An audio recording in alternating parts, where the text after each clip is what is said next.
유가, 유가가 지금 심상치가 않아요. 유가가 심상치가 않은데 오늘 그 주가가 엄청 많이 떨어졌어요. 제가 아까 점심 먹으면서 얼핏 했는데 지금 그러니까 한 2-3시간 지났는데 그 사이에 어떻게 바뀌었을지 모르겠는데 오늘 주가가요. 332포인트가 떨어졌어요. 5.74%가 빠졌어요. 5,448입니다.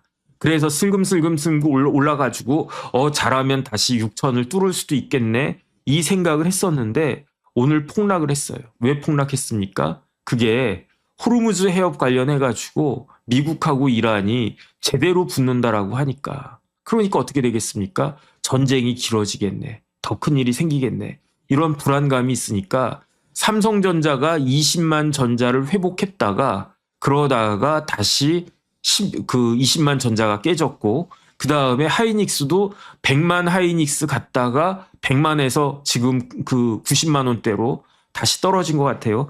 참고로 말씀드리면 삼성전자 주가는요 20만 원이 아닙니다. 거기에다가 50을 곱해야 돼요. 왜냐하면 분할이 됐으니까. 지금 삼성전자 주가는요 옛날에 제가 삼성전자 샀을 때 그때 가격으로 치면 1,000만 원짜리. 어마어마한 거 아니겠습니까? 액면 분할 안 했으면 삼성전자 주가는요 1,000만 원이라고요. 어쨌든 대단한 일이긴 한데 오늘 또 많이 빠진 것 같습니다.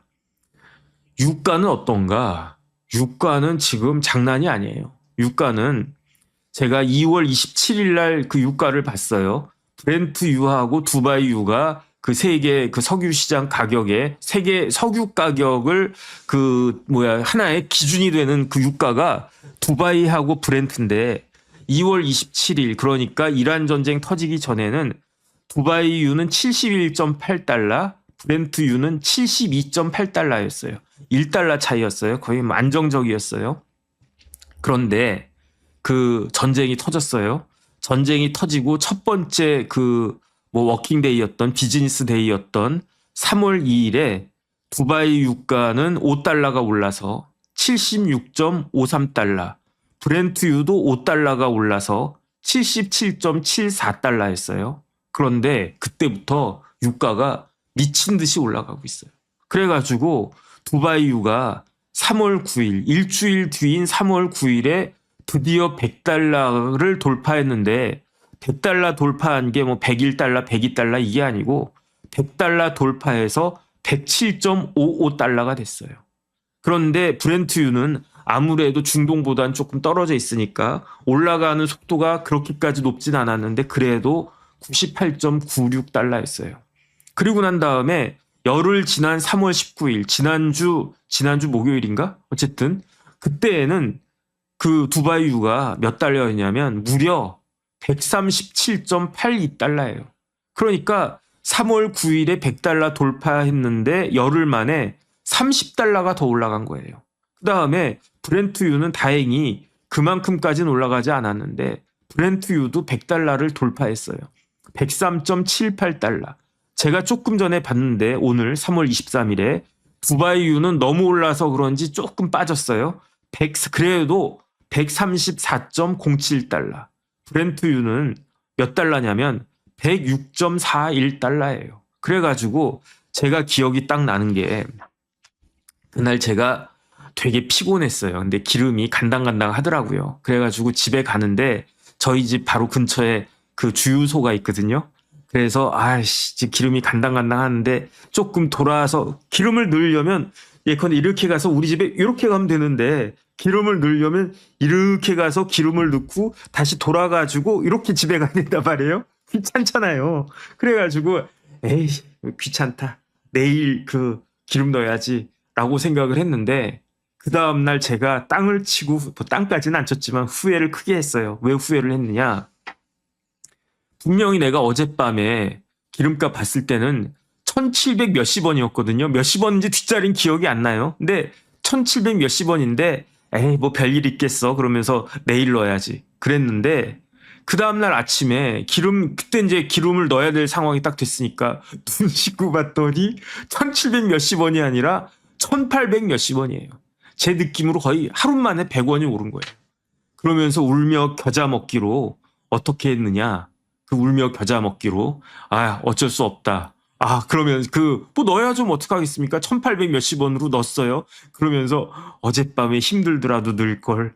그러면 이게 얼마냐? 100원에다가 1리터에 100원이면은 50리터면 5,000원이고 내 차에 몇 리터가 들어가나? 뭐 어쨌든 70까지는 안 들어가나? 뭐 제 기억은 안 나는데 최소한 5, 6천 원 이상 손해봤네.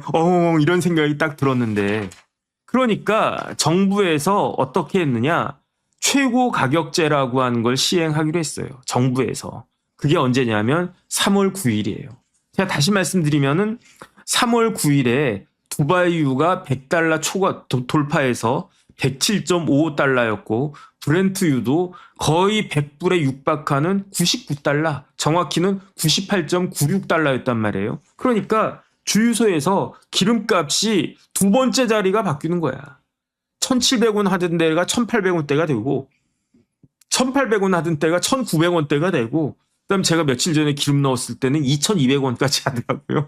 아이고 아까워라 그 생각이 드는데 그러니까 정부에서 과감하게 어떤 조치를 내렸느냐 석유 가격 그 최고 가격제를 시행합니다 이렇게 이야기를 했어요. 3월 9일에 그러면서 어떻게 했느냐 시행은 3월 13일까지 3월 13일부터다. 이 이야기는 뭐냐면요. 그 석유 가격을 정부에서 일정 금액 이상으로 올리지 못하도록 하는 거예요. 그런 법이 어디 있느냐. 그런 법이 있어요. 우리나라에 어떤 법이 있냐면 석유사업법이라고 한 법이 있거든요. 석유사업법 23조를 찾아보면은 석유 판매 가격의 최고액 등 이렇게 해가지고 그 석유사업법 23조입니다. 여기에 어떤 규정이 있느냐.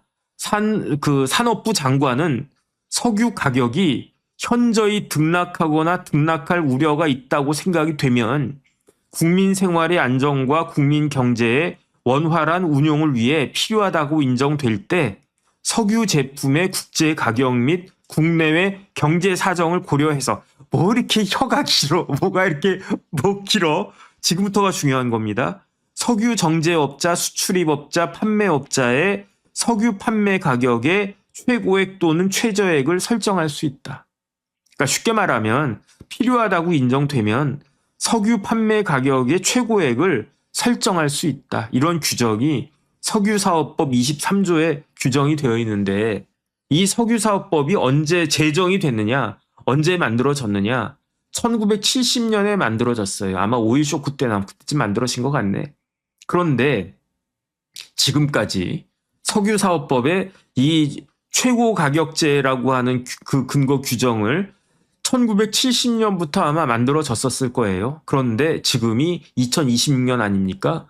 56년 동안에 석유 최고 가격제가 시행된 적이 있었다? 한 번도 없었어요.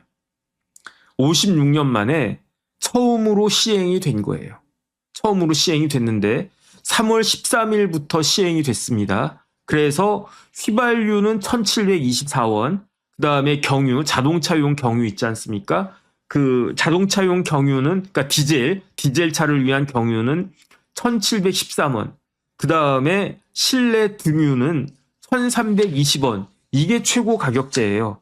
이 최고 가격제인데, 근데 제가 지난 금요일에도 제가 그 기름 넣었는데, 얼마 넣었냐면은 1,800 몇십 원 됐었던 것 같아요. 그러면 지금 봐라. 분명히 정부에서 고시한 그래가지고 뭐가 만들어졌냐면 석유 판매 가격의 최고액 지정 및 과잉 수출 제한에 관한 규정 고시해가지고 이 고시가 만들어졌고 또 고시가 또 하나 뭐가 만들어졌냐면 석유 판매 가격의 최고액 고시 이런 고시가 그 산업부에서 그 발령을 했는데 그 발령에 제가 그 고시 찾아본 거거든요. 그 고시 찾아보니까 그 가솔린은 1,724원, 디젤은 1,713원, 실내 등유는 1,320원 이렇게 써 있단 말이에요. 근데 왜 나는 1,800원 제가 이제 가솔린 차 아닙니까? 그런데 왜 1,724원이 아니라 1,800 몇십 원이었지? 그건 뭐냐면 이때 정부가 이야기한 최고 가격은 싱가포르 현물시장 가격을 기준으로 일정 마진을 더해서 상한을 정하는 방식이에요. 그러니까 이 최고 가격은 정유사들한테 정유사가 그 주유소한테 기름 팔지 않습니까? 정유사가 그 주유소한테 공급하는 가격이 이 1724원, 1713원이란 이야기예요. 이게 1724원이니까 SK이노베이션이 저기 뭐 중구 주유소에다가 줄 때 1700원에 줘도 돼요. 그런데 1725원은 안 되는 거지.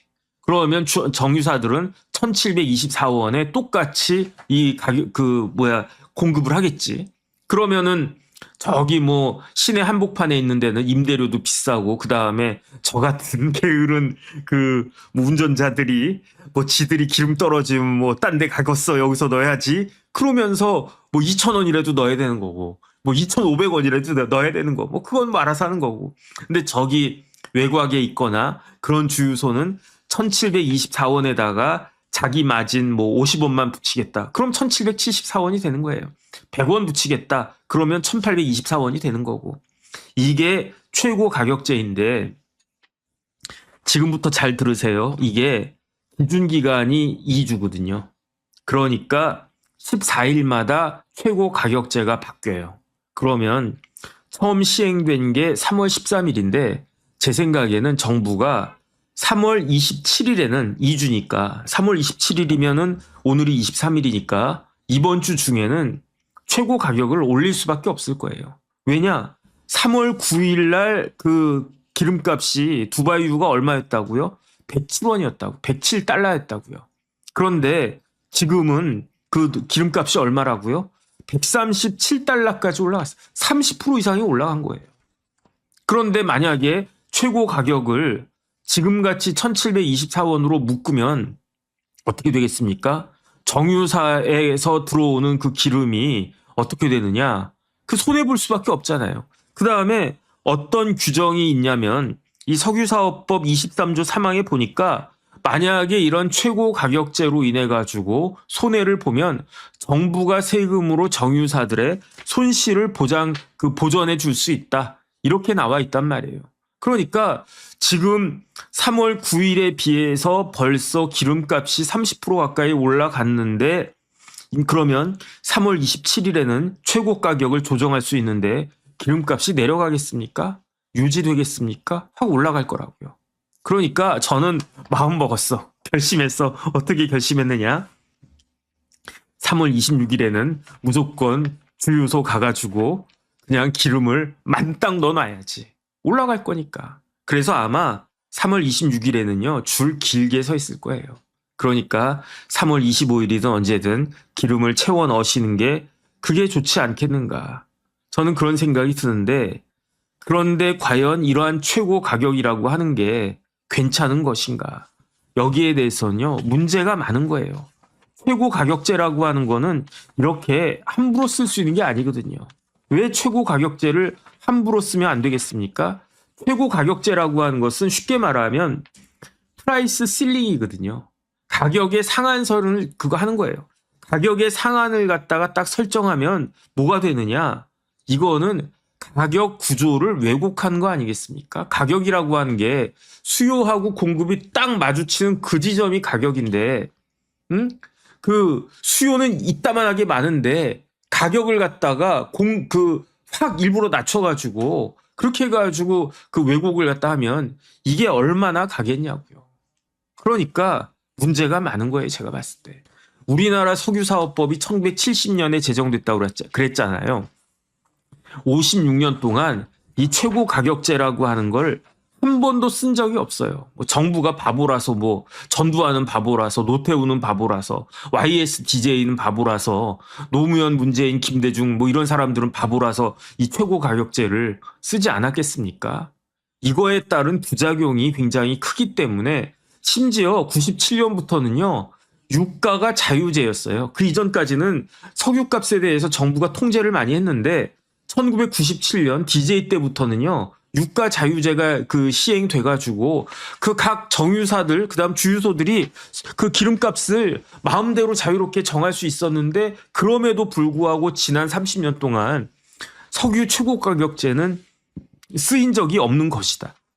그런데 왜 이번에 그렇게 후다다다다 썼는가?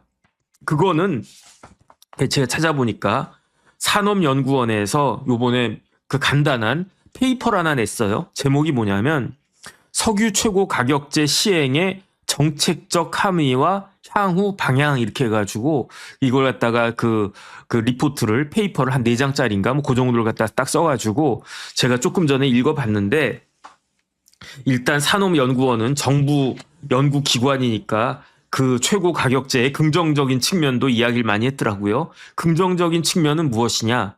가격 상승 속도 억제와 소비자 부담을 경감시키는 효과가 있다. 정부가 시장 안정 의지가 적극적이다. 이러한 시그널을 보내주고 그렇게 되면 기대 인플레이션 심리가 완화되고 시장이 안정적이 될 것이다. 그러니까 쉽게 말하면요. 저만 해도 그때 1,700원에 1,800원 기름값 계속 오르네. 그럼 내일은 1,900원 되는 거 아니야? 불안해지잖아요.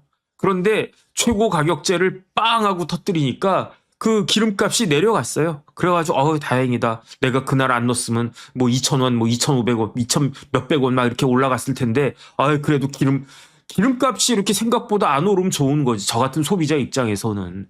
제가 한 달에 기름값이요. 한 50만 원 쓰거든요. 왜냐하면 왔다 갔다 돌아다니는 데가 많아. 제가 하루에 한강다리를 4번 왔다 갔다 한다고 말씀드리지 않았습니까? 거기에다가 뭐 지방 한번 갔다 오고 막 그러면 한 달에 제가 거의 뭐 한 2,000km 정도 뛰나? 보기보다 제가 그 쫄랑쫄랑 많이 돌아다니거든요. 그런데 이제 기름값 올라가면 좋지 않지. 기분이가 나쁘지. 근데 이렇게 최고 가격제를 딱 때려 주시니까 제 기름값 부담이 덜하단 말이에요. 저도 그런데 이렇게 그 기름으로 뭐 이렇게 그 화물차나 뭐 이런 용달차나 뭐 이런 그 택시는 뭐 그 아닌가? 어쨌든 택시도 뭐 마찬가지겠죠. 뭐 기름이 아니더라도 이런 분들은 어떻겠습니까? 이런 분들에 대한 그런 것들은 그런 장점은 있어요. 제가 봐도 그거는 인정을 할 수가 있는데 그런데 이게 어떻게 되느냐? 이거는 오래 쓸 수 있는 게 아니에요. 이거는 비가격적 배분 문제. 그러니까 자연의 섭리에 반하는 그러한 정책이고 그렇게 되면 어떻게 되겠습니까? 부작용이 있을 수밖에 없다는 거예요. 그래가지고 그 산업연구원에서 그 여러 가지 정책들을 그러니까 그 부작용은 어떤 거냐? 가격이 정상 가격보다 낮으니까 어떻게 되겠습니까? 추가 수요가 발생한다는 거예요. 저 같아도 그래서 제가 어떤 생각했냐면 저희 집에 차가 2대 있거든요. 한 대는 제가 타는 기름차, 또 한 대는 전기차가 있어요. 근데 전기차는 작고 그다음에 뭐 이것저것 제 입장에서는 좀 불편한 게 있어요. 그런데 그 왜 그러냐면 뭐 예를 들어서 주차장, 저희 사무실 주차장 같은 거 제 차로 등록이 되어 있으니까 전기차로는 거기 들어가면 주차비 내야 된단 말이에요. 그러니까 그런 것도 불편하고 근데 만약에 지금 기름값이 막 2,000 몇백 원이다. 그러면 저는 어떻게 했겠습니까? 제 차 안 타고요. 전기차 타고 다닐 거예요. 조금 번거롭다고 하더라도 어쩔 수 없지 뭐. 이랬을 건데 기름값이 그냥 1,800원대네. 그럼 뭐 옛날하고 똑같네 뭐. 타고 다닌단 말이에요. 이게 뭡니까? 초과 수요가 유발되는 거잖아요. 그 다음에 막 이렇게 되면 어떻게 되겠습니까? 정유사 입장에서는 원래 2,200원 제가 정확하지는 않은데 정유사 사람들 이야기 들어보니까 지금 상황에서는 우리나라 기름값이 휘발유 기준으로 2,200원이 정상이래요. 정확하진 않습니다. 근데 제가 어떤 그 정유사 사람 얼핏 이야기 들어보니까 지금 우리나라 현실적인 국제 유가 브렌트유, 두바이유 이런 것들에 비교해 봤을 때 우리나라에서 현실적인 기름값은 2,200원이라는 거예요. 2,200원. 그런데 2,200원을 정유사에서 딱 했는데 그런데 만약에 이거를 계속 1,800원으로 묶는다. 그럼 어떻게 되겠습니까? 제가 어떤 그 주유소 가면요. 거기서 그거 해줘요. 공짜로 세차해주고 그 다음에 비싼데 지금도 2,000원 넘는 그 주유소 있거든요. 제가 다니는 데 중에 거기 가면요. 물이나 캔커피나 보리차 셋 중에 하나 주고 그 다음에 주유권 하나 주는데 다른 데는 저 주유권이 아니라 세차권을 주는데 다른 데는 세차할 때 4,000원 받는데 거기는 1,000원 받고요. 거기에서 1,000원만 더 주면 그 안까지 세차를 해주거든요. 안까지 그냥 징 해가지고 그냥 간단하게 그 안도 청소를 해준다고요. 그러니까 거기는 기름값 비싸도 제가 거기 갈 수밖에 없죠, 뭐. 근데 만약에 기름값을 계속 프라이스 실링 최고 가격제를 유지하면 그런 데서 캔커피나 생수 주겠습니까? 그런 데서 세차비를 1,000원만 받겠습니까? 그런 왜곡 현상이 일어난다는 거예요. 그렇기 때문에 이와 같은 상황에서 할 수 있는 정책은 무엇이냐? 첫 번째는 최고 가격제. 최고 가격제는 단기 체감 가격에 대한 효과는 아주 좋아요. 왜냐하면 가격이 올라가지가 않으니까 어우 그냥 시겁했네. 2,000원 넘을 줄 알았는데 1,800원이네. 이렇게 되는 건데 이것만 장점이고 나머지는 다 단점이야. 어떤 단점이 있습니까? 좀 전에 말씀드린 바와 같이 수요와 공급을 왜곡할 위험이 되게 높고 그 다음에 정부의 재정 비용이 또 높아져요. 왜 그렇습니까? 그 석유사업법에 따라서 이렇게 해가지고 정유사들이 미치고 이거 그 석유를 갖다가 그 제공하면 거기에 따른 손해를 정부가 보상해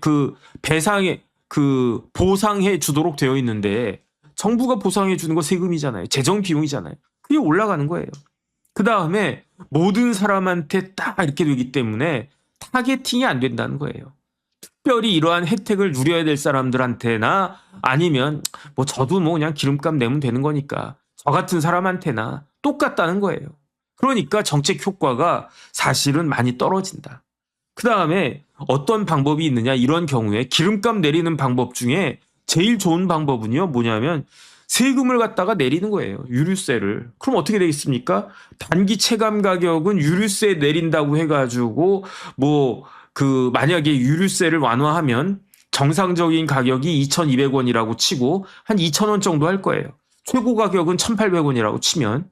그러니까 단기 체감 가격은 중간 정도인데 공급과 수요를 왜곡할 위험은 낮아지고 재정 비용도 유류세가 덜 거치니까 그냥 뭐 그 정도가 되고 그 다음에 그 모든 사람들한테 다 공통적으로 되니까 타겟팅 효과도 그냥 별로 없고 유류세 인하도 제일 좋은 건 뭐냐면은 그 산업연구원 그 페이퍼에 따를 때 직접 지원하는 겁니다. 누구한테? 예컨대 화물차 운전하시는 그런 분들이나 기름 많이 쓰는 자영업자들 이런 데다가 직접적인 지원하는 거예요. 기름값 많이 올라가면은 그 고통을 제일 많이 받는 분들 있지 않습니까? 그런 분들한테 세제 지원을 한다든지 아니면 직접적으로 돈을 지원한다든지 그러면 어떻게 되느냐? 수급 왜곡의 그러한 그것도 낮아질 거고 재정 비용도 별로 안 될 거고 타겟팅 효과는 높아질 거고. 근데 왜 우리나라는 최고 가격제를 갖다가 쓰느냐? 그거는 제 생각에 선거를 앞둬서 그런가? 아니 그래야지 사람들이 불만이 쑥 들어가고 이재명 막 이렇게 되는 거잖아요. 야 기름값이 막 이만큼 올라갔다는데 우리나라는 1,800원에 기름을 갖다가 쓰네. 넣을 수 있네. 전쟁이 나도 달라지는 거 없네. 이런 식으로 되니까 와 역시 일 잘하는 이재명 막 이렇게 되는 거 아니겠습니까? 근데 이런 걸 가지고 뭐라고 합니까? 조삼모사라고 하는 거예요. 조삼모사라고. 이런 거는 지금 봤을 때는요. 왜곡된 가격 구조이고 왜곡된 가격은 오래 갈 수가 없는 거예요. 더군다나 지금 어떤 일이 벌어지고 있습니까? 저는 걱정되는데 제가 이제 방송하느라고 이거를 못 봐가지고 말씀은 못 드리겠는데 트럼프가 이란 공격한다고 그랬어요. 훨씬 더 세게 공격한다고 그랬어요. 호르무즈 풀지 않으면 트럼프가 이야기했던 거로부터 48시간 이내에 때려버리겠다 그랬어요. 제가 아침에 돌직구했을 때가 한 24시간 조금 넘었을 테니까 이제 12시간 정도 안에 뭔 일이 벌어질 것 같아요. 그러니까 주가가 폭락한 거 아니겠습니까? 5% 6% 가까이 폭락한 거 아니겠습니까? 그럼 어떻게 되겠습니까? 석유가는 확 올라갈 거고 이걸 어떻게 할 것이냐. 참 저는 그런 생각이 들고요. 그 다음에 더 중요한 건 뭐냐면요. LNG예요. LNG. 왜 LNG가 중요하냐면 지금 이란이 그 카타르 도하 북쪽으로 80km 지점에 있는 라스라판이라고 한 LNG 시설을 이란이 여러 차례 공격을 했어요. 그런데 이 라스라판이 왜 중요하냐? 세계 최대 LNG 생산 단지예요.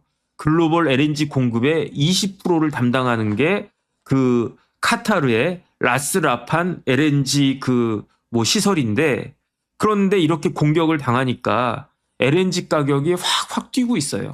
그래서 2월 27일에 더치 TTF 선물 가격이 31.96 유로였는데 3월 3일에는 53.61% 유로로 68%가 급등했고요. 그다음 제가 조금 전에 찾아보니까 3월 23일 오늘은 59.255 유로로 많이 올라갔어요. 거의 그 전쟁 일어나기 전보다 2배 가까이 올라갔어요.